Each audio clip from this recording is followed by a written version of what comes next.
Dinosaur की प्रजाति लगभग जंगल में खत्म हो चुकी थी। ये बात जंगल के सभी जानवर जानते थे। बस एक ही डायनासोर उस जंगल में गुफा के भीतर छुप कर रहा करता था। अकेला हो जाने के कारण उसे अपने माता पिता, अपने परिवारजनों की बहुत याद आती थी। मगर अब उसका वंश पूरी तरह से खत्म हो चुका था। एक दिन डायनासोर ने जाकर शेर से कहा, शेर महाराज, बस अब दिल टूट सा गया है। मेरी प्रजाति लुप्त हो चुकी है। इस जंगल में न तो मेरे साथ खेलने के लिए कोई है और न ही मेरे विचारों को कोई समझने वाला।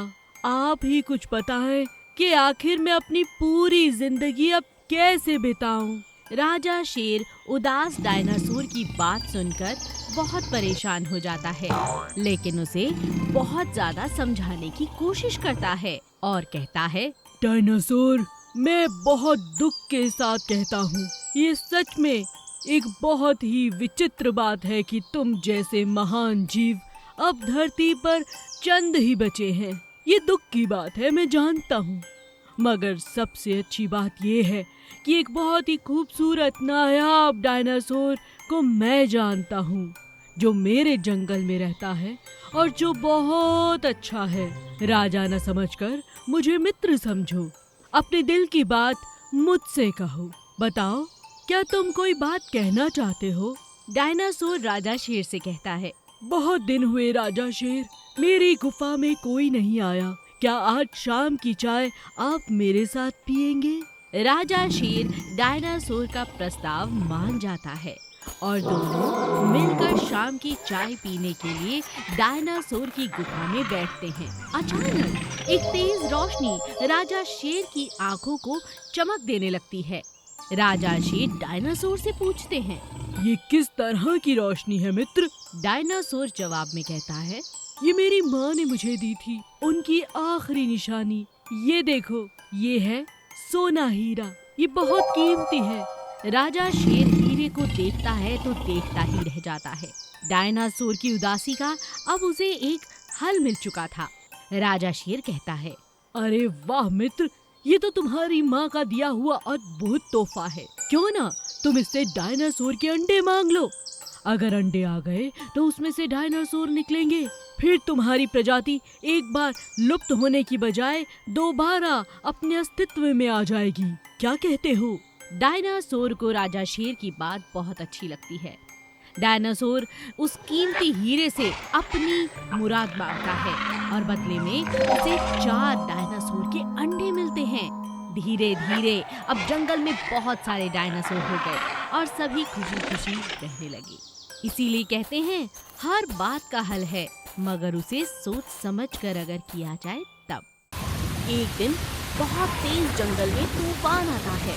हर जगह बारिश, तूफान के कारण पेड़ इधर उधर टूटने लगे। तूफान के साथ जोरदार भूकंप आया। जमीन जोर जोर से भीतर फटी या उसके अंदर बहुत बड़ी दरार आ गई। अचानक सभी जानवरों की नजर उस पर गई। उन्होंने देखा कि दरार के बीच में से एक बड़ा सा डायनासोर बाहर निकल रहा है। ये सब देखकर सब लोग चौंक गए और राजा शेर से पूछने लगे, महाराज, ये इतना बड़ा जानवर क्या है? हाँ महाराज, बताइए बताइए, ये कौन सा जानवर है? हे भगवान, ये क्या हो गया? एक तो मौसम इतना खराब है, ऊपर से ये कौन शक्तिशाली राक्षस हमारे जंगल में आ रहा है? कहीं ये हमें खा तो नहीं जाएगा महाराज?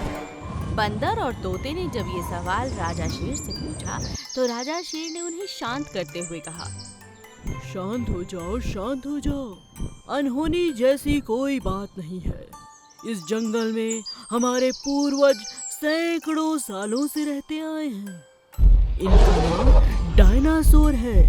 ये भी हमारे पूर्वज हैं। इनके आते ही आप सभी झुककर इन्हें प्रणाम करें। बहुत जल्द मौसम थमने वाला है, सब कुछ ठीक हो जाएगा। फिर हम इनसे बातचीत करेंगे। डायनासोर जैसे ही निकलकर सभी जानवरों के सामने आता है, राजा की अनुमति के हिसाब से सभी के सभी जानवर उन्हें झुककर प्रणाम करते हैं। डायनासोर भी अपनी गर्दन हिलाकर उन्हें आशीर्वाद देता है और कहता है, बहुत बहुत शुक्रिया। सैकड़ों सालों के बाद आज मुझे फिर से आप सभी के बीच आने का मौका मिला है। मैं उस परमात्मा का बहुत बहुत धन्यवाद देता हूँ जिसने एक बार फिर धरती पर मुझे बुलाया है।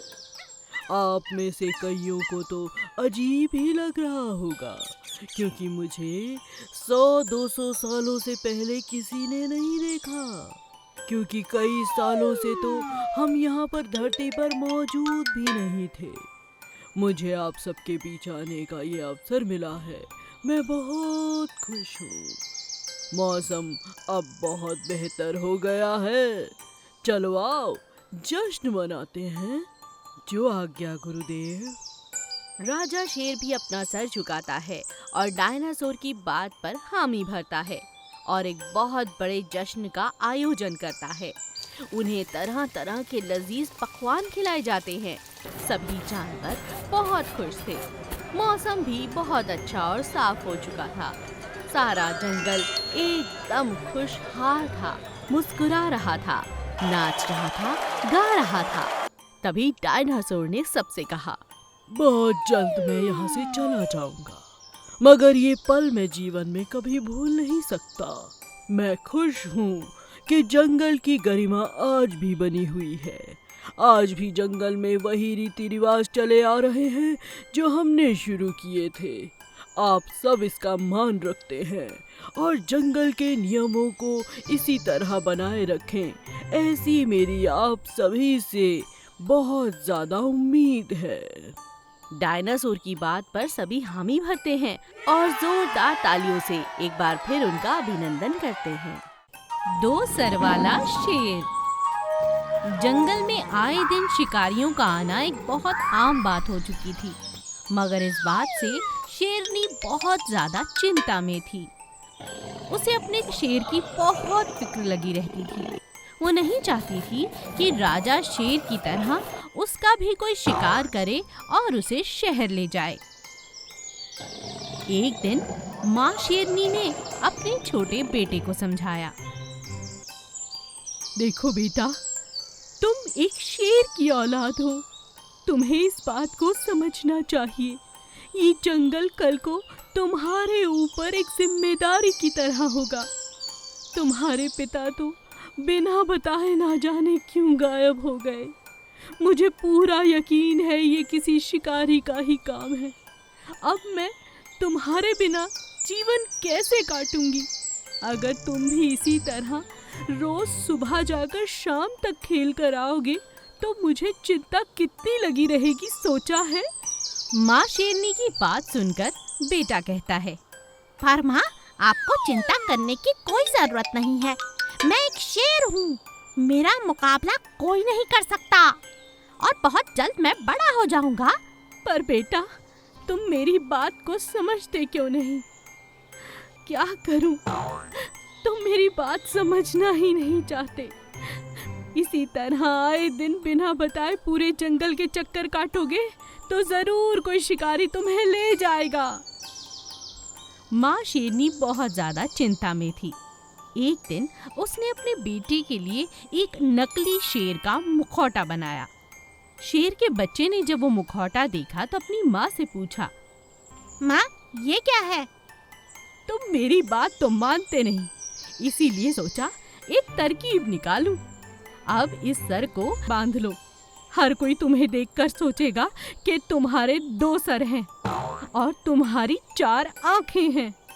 अगर तुमने किसी को देख लिया तो चाहे वो शिकारी हो या कोई और, तुम उसे जिंदा छोड़ने वाली नहीं। और बस इसी बात से डरकर कोई शिकारी तुम्हारे पास नहीं आएगा।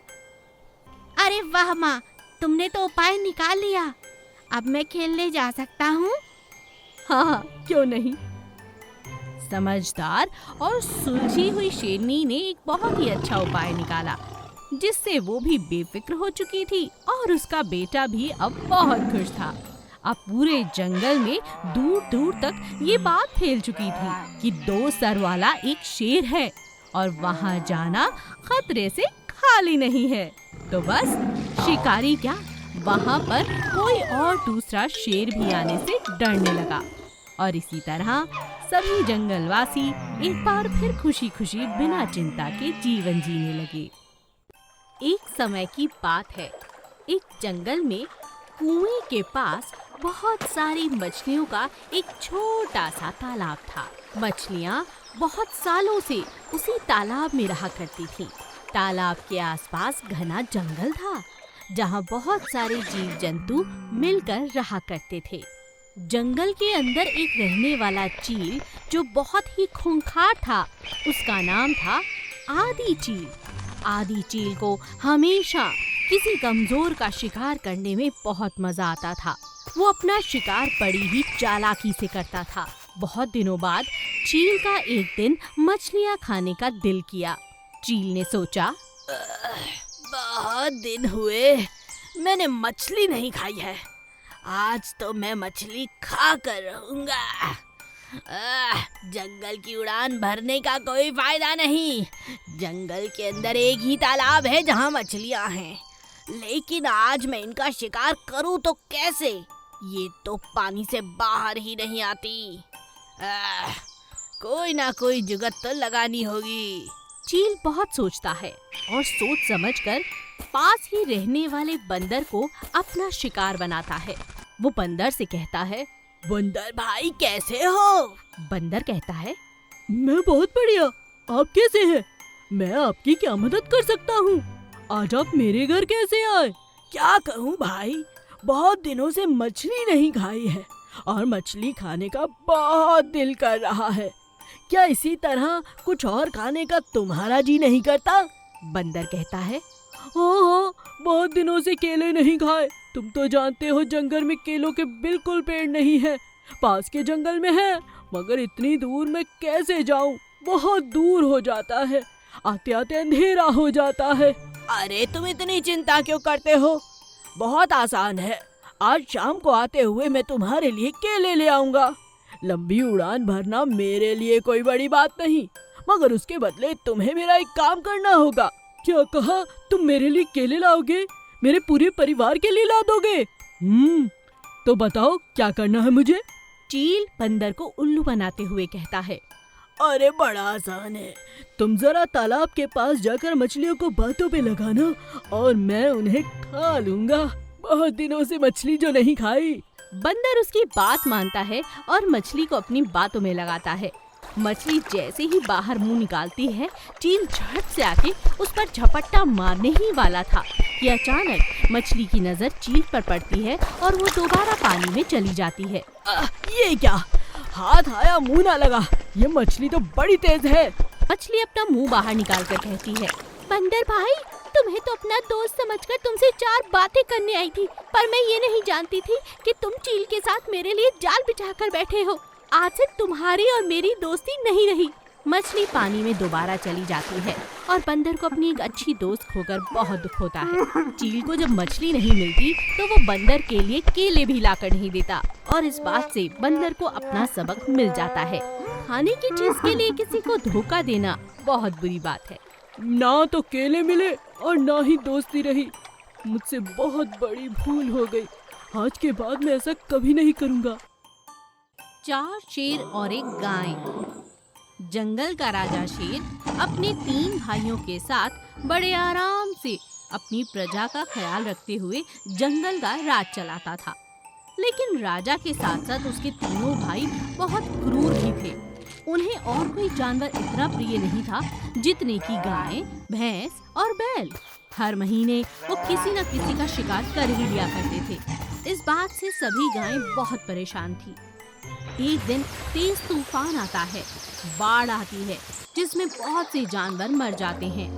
इसी बाढ़ और आंधी तूफान में राजा और उसके तीनों भाइयों की पत्नियां उस कहर में मर जाती हैं, लेकिन उनके छोटे छोटे बच्चे बच जाते हैं।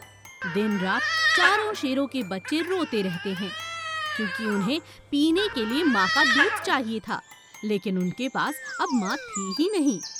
राजा बहुत परेशान हो जाता है।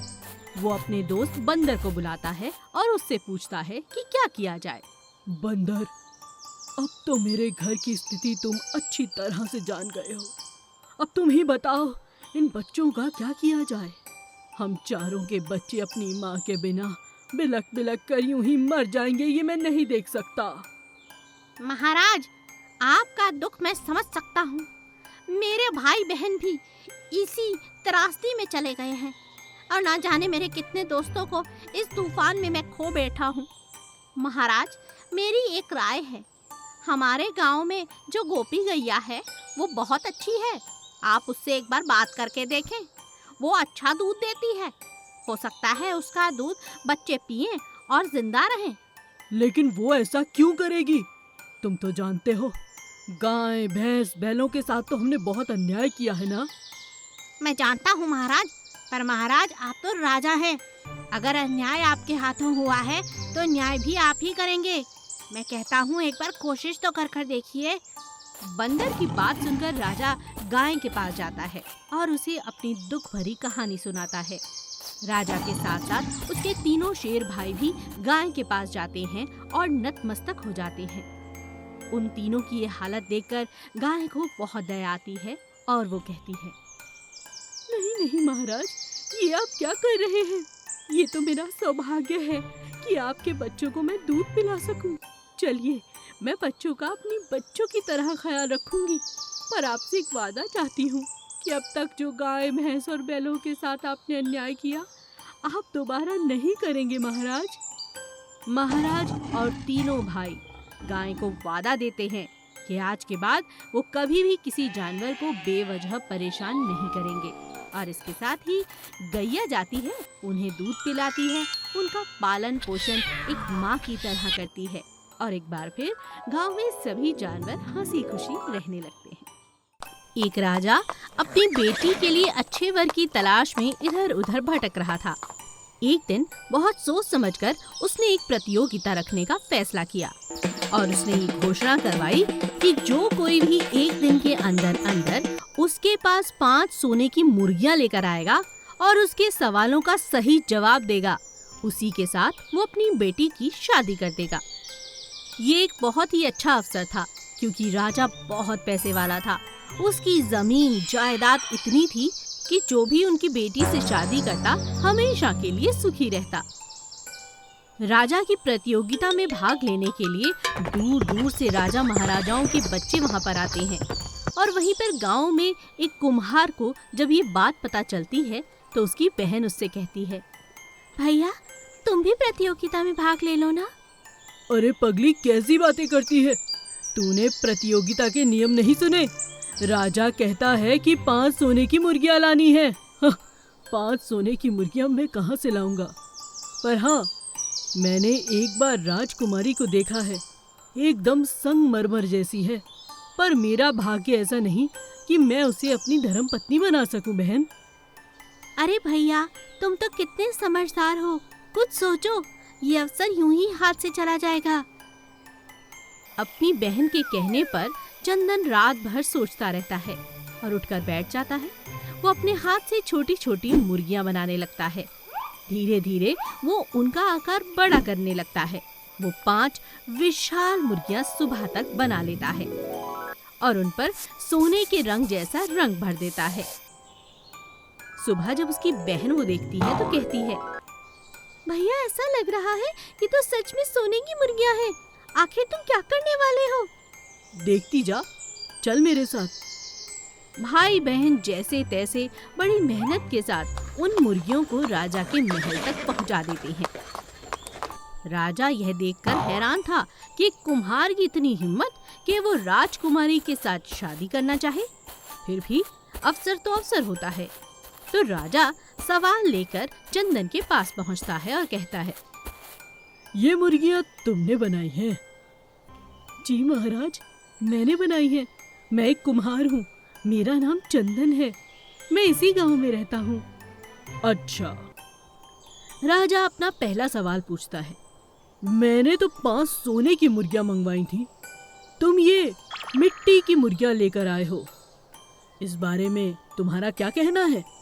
चंदन राजा को जवाब देता है, महाराज, मुझे तो लगता है कि हमारे देश की मिट्टी और खास तौर पर हमारे गांव की मिट्टी सोने से कम नहीं है महाराज।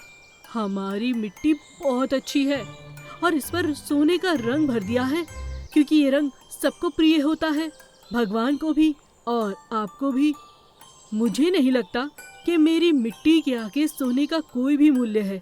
इसी कारण मैंने मिट्टी से अपनी मुर्गियों को बनाया है महाराज। राजा चंदन की बात से बहुत प्रभावित हुए। उन्हें अभी तक इस तरह का एक भी जवाब अच्छी तरह से नहीं मिला था। उन्होंने अपनी बेटी की शादी चंदन से कर दी और यह सब देखते ही रह गए। अब चंदन बहुत खुश था। वो उसी गांव का अब राजा बन चुका था जिस गांव का वो कभी कुम्हार हुआ करता था। इसीलिए कहते हैं, अवसर पर अपनी बुद्धिमानी से काफी चीजें अच्छी की जा सकती हैं। बत्तख का सोने का अंडा। बहुत दूर पहाड़ों के बीचों बीच एक बड़ा सा जंगल था। उस जंगल में एक बड़ा सा तालाब था और उस तालाब में एक बत्तख भी रहती थी और अपने आप को अकेला महसूस करती थी। उससे बात करने वाला कोई नहीं था। वो बहुत ही गुमसुम रहती थी। एक दिन एक मछली बत्तख के पास आई और कहने लगी, बत्तख, तुम इतनी प्यारी हो, लेकिन तुम चुपचाप क्यों रहती हो? ऐसा क्या हुआ है? मैं यहाँ पर अकेली हूँ। इस तालाब में मेरे परिवार का कोई नहीं है। मेरे परिवार के सब लोग इस तालाब को छोड़कर चले गए हैं। अब मैं यहाँ अकेली हूँ, इसीलिए उन्हें याद कर कर उदास रहती हूँ। पर सब तुम्हें अकेला छोड़ के क्यों चले गए? मुझसे एक बड़ी गलती हुई थी, इसीलिए सब 1 साल के लिए मुझे छोड़ के चले गए हैं। मुझे बताओ, ऐसा क्या हुआ? मेरे परिवार में सबके अंडे सोने के होते हैं। हमारे परिवार को वरदान है कि जब तक हम अच्छे काम करेंगे और अच्छे काम करने में दूसरों की मदद करेंगे, तब तक हमारे अंडे सोने के ही रहेंगे। क्या तुम्हारे अंडे भी सोने के होते हैं? अब नहीं होते, पहले मेरे अंडे भी सोने के थे। अच्छा, फिर क्या हुआ? एक बार मेरी दोस्ती एक सांप से हो गई। उसने मुझे एक दिन चोरी करने के लिए प्रेरित किया और मैं उसकी बातों में आ गई। उसी दिन से मेरे अंडे सोने के नहीं रहे। मेरा परिवार इसी वजह से मुझसे दूर चला गया, क्योंकि मैंने चोरी की थी। तो मेरे साथ रानी मछली के पास चलो। पर क्यों? बताती हूँ, तुम चलो तो। ठीक है। वो दोनों रानी मछली के पास जाती हैं। रानी मछली बत्तख को रोज एक अच्छा काम करने की सलाह देती है। कुछ ही दिनों तक ऐसा करने पर बत्तख के अंडे फिर से सोने के हो जाते हैं। देखो बहन, मेरे अंडे फिर से सोने के हो गए। अब जल्द ही मैं अपने परिवार को मिल पाऊंगी। हाँ, और तुम्हारा परिवार अब जल्द वापस आ जाएगा। अरे वो देखो, वो सब आ रहे हैं। धन्यवाद मछली बहन। एक घने जंगल में एक पेड़ पर कालू कौवा अपना घोंसला बनाकर रहता था। उसी पेड़ के नीचे एक सांप का बिल था। एक दिन कालू जब भोजन की तलाश में गया तो पीछे से सांप ने उसके अंडों को खा लिया। जब कौवा वापस अपने घोंसले में आया तो अपने बच्चों को ना पाकर बहुत उदास हो गया। कौवे को सांप पर शक भी हुआ और उसने फिर सांप से पूछा, भाई साहब, क्या तुमने किसी को मेरे घोंसले की तरफ आते देखा? किसी ने मेरे अंडों को खा लिया है? नहीं, मैंने किसी को नहीं देखा। मुझे नहीं पता तुम्हारे अंडे किसने खाए। कुछ समय बाद फिर से ऐसा ही हुआ, पर इस बार कौवे ने सांप को अपने अंडे खाते हुए पकड़ लिया। अच्छा, अब समझ आया, तुम ही मेरे अंडों को खा जाते हो। मुझे तुम पर पहले ही शक था। तुम्हारी इतनी हिम्मत कैसे हुई? मेरे अंडों को खा गए। मुझे भूख लगी थी, इसीलिए मैंने तुम्हारे अंडों को खा लिया। तुम मेरा कुछ नहीं बिगाड़ सकते। इतना कहकर सांप अपने बिल में चला गया। कालू बहुत उदास हो गया और उसने सांप से बदला लेने की सोची। फिर वह उड़ता हुआ राजा के महल की तरफ चला गया। तभी उसकी नजर महारानी पर पड़ी, जो तालाब में स्नान कर रही थी। महारानी के कीमती जेवर तालाब के किनारे पड़े थे, जिनकी निगरानी उनके सिपाही कर रहे थे। कालू कौवे को एक उपाय सूझा। वह एक लंबा सा हार अपनी चोंच में फंसाकर उड़ने लगा। सभी सैनिक कौवे का पीछा करने लगे। कालू ने चालाकी से उस हार को सांप के बिल में डाल दिया। जब सैनिकों ने बिल में डंडा मारा, तब बाहर निकला सांप, जिसके गले में महारानी का हार था। सैनिकों ने पीट पीट कर सांप को जान से मार दिया और हार ले लिया। इसी तरह कालू कौवे ने सांप से अपना बदला ले लिया। गर्भवती बिल्ली की दर्द। ये कहानी एक गर्भवती बिल्ली की है जो अपनी पेट में बच्चे को बचाने के लिए बहुत दुख सहती है। एक शहर में कमल नाम का एक आदमी उसके पत्नी स्वाति के साथ रहता था। वह हर रोज ऑफिस जाने के लिए अपने स्कूटर में जाता था। एक दिन जब कमल ऑफिस से वापस घर आ रहा था, अचानक एक बिल्ली उसके स्कूटर के नीचे आ जाती है। उसके पांव को बहुत चोट लगती है। कमल उसको इलाज करवाने अपने घर लेके आता है। तभी स्वाति ऐसा पूछती है, अरे कमल, ये क्या है? इस बिल्ली को चोट कैसे लगी? ऐसा बोलकर स्वाति बिल्ली को अपने हाथों में लेती है। स्वाति, ये बिल्ली मेरे स्कूटर के नीचे अचानक आ गई। मैंने ब्रेक मारा, लेकिन उससे पहले ही इसको चोट लग गई। कोई बात नहीं, मैं इसकी देखभाल करूंगी, आप चिंता मत कीजिए। ऐसा बोलकर स्वाति उस बिल्ली की मरहम पट्टी करके दवा भी लगाई और बहुत अच्छे से देखभाल की। स्वाति को पता चलता है कि बिल्ली गर्भवती भी है, इसीलिए उसको अच्छा खाना भी दिया। कुछ दिन के बाद कमल और स्वाति को अपने गांव के एक जरूरी काम से जाना पड़ा। तभी कमल ने अपने भतीजे राजू को गर्भवती बिल्ली की देखभाल करने के लिए बुलाता है। अरे ओ राजू, कैसे हो? मैं ठीक हूँ जीजा जी, लेकिन इधर मेरा काम क्या है?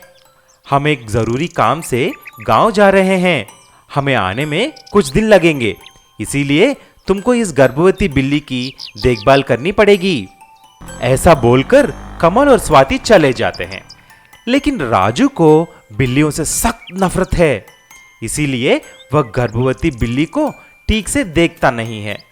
उसको खाना नहीं देता है, दूध और पानी भी नहीं देता है। लेकिन राजू अच्छे से खाता है और दूध भी पीता है और उसी घर में मजा करता है। ये देखकर बिल्ली कुछ कर नहीं सकती थी। एक दिन राजू खाना खा रहा था, लेकिन बिल्ली को कुछ खाने के लिए नहीं दिया। तभी उस बिल्ली ने अपने पंजे से राजू के हाथ में खाने का थाली गिरा दी। तभी राजू को बहुत गुस्सा आता है। रुक बिल्ली, मैं तुम्हें अभी सबक सिखाता हूँ। ऐसा बोलकर राजू ने बिल्ली को सड़क पर दूर ले जाकर घर के बहुत दूर छोड़ देता है और घर वापस आ जाता है। एक तरफ से पैर में दर्द और एक तरफ से गर्भवती होने पर बिल्ली बहुत दर्द सहने लगी। उसको खाने के लिए कुछ भी नहीं मिलता था। सड़क पर कुत्तों से भी वो डरकर भागती थी। ऐसा ही कुछ दिन के बाद एनिमल वेलफेयर वाले गर्भवती बिल्ली को देखते हैं और उसे लेने के लिए एक वैन में डालते हैं। लेकिन तभी बिल्ली कमल और स्वाति को रोड पे देखती है। देखते ही चलती हुई गाड़ी से नीचे कूदकर कमल और स्वाति के पास आ जाती है। तब से स्वाति और कमल उसको बहुत अच्छी तरह देखभाल करते हैं। कुछ दिन के बाद बिल्ली 5 छोटी बिल्लियों को जन्म भी देती है। एक बिल में टुन्नू खरगोश का परिवार रहा करता था। टुन्नू की एक बीवी और 4 बच्चे थे, जिनके नाम थे मोनू, रिंकू, चीकू और भोलू। टुन्नू का एक बहुत बड़ा खेत था, जिसमें वो सब्जियां उगाया करता था। एक दिन जब टुन्नू खेत में काम करने जा रहा था, तो मुन्नू ने उसे रोका और कहा, पापा पापा, क्या आप खेत से मेरे लिए एक गाजर लेकर आ सकते हो? टुन्नू अपने बेटे की बात सुन हंसने लगता है। हाँ मेरे प्यारे बेटे, जरूर। मुन्नू खुश हुआ। टुन्नू भी खुशी से खेत में गया और अपने बेटे के लिए शाम को बहुत सी गाजरें लेकर आया। मुन्नू को खुश देखकर उसके भाई रिंकू और चीकू भी अगले दिन अपने पापा के पास गए और कहने लगे, पापा पापा, क्या घर आते वक्त हमारे लिए 4 मूली लेकर आ सकते हो? क्यों नहीं बेटा, मैं जरूर ले आऊंगा। टुन्नू खेत में गया और खेत से आते वक्त बहुत सारी मूलियाँ लेकर आया। बच्चे मूलियाँ खाते हैं और बहुत खुश हो जाते हैं। बेचारा भोलू अपने पापा से कुछ मांगने की हिम्मत ही नहीं कर पाता, क्योंकि वो अपने पापा से बहुत डरता था। जैसा उसका नाम था ऐसा ही उसका व्यवहार भी था। वो मन से बहुत भोला था, इसीलिए भोलेपन में अपने मन की बात कभी नहीं कर पाता था। मुझे टमाटर खाने का बहुत मन कर रहा है। मेरे सभी भाइयों ने पापा से कुछ न कुछ मंगवाया, लेकिन अगर मैं कुछ मंगवाता हूँ तो मुझे डांट पड़ सकती है। मुझे डांट पसंद नहीं, कहीं पिताजी नाराज हुए तो। टुन्नू ने भोलू को ये कहते हुए सुन लिया।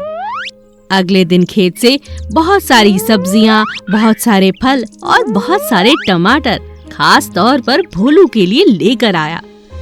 ये लो बेटा, मैं तुम्हारे लिए टमाटर, इतने सारे फल, इतनी सारी सब्जियाँ बस तुम्हारे लिए लाया हूँ। खाओ, अपने भाई बहनों को भी खिलाओ। यह देखकर भोलू बहुत खुश हुआ। आपको मेरे मन की बात कैसे पता चली? मैं तुम्हारा पापा हूँ। भोलू ने भी अपने पापा को गले लगा लिया और मजे से टमाटर और सब्जियाँ खाने लगा।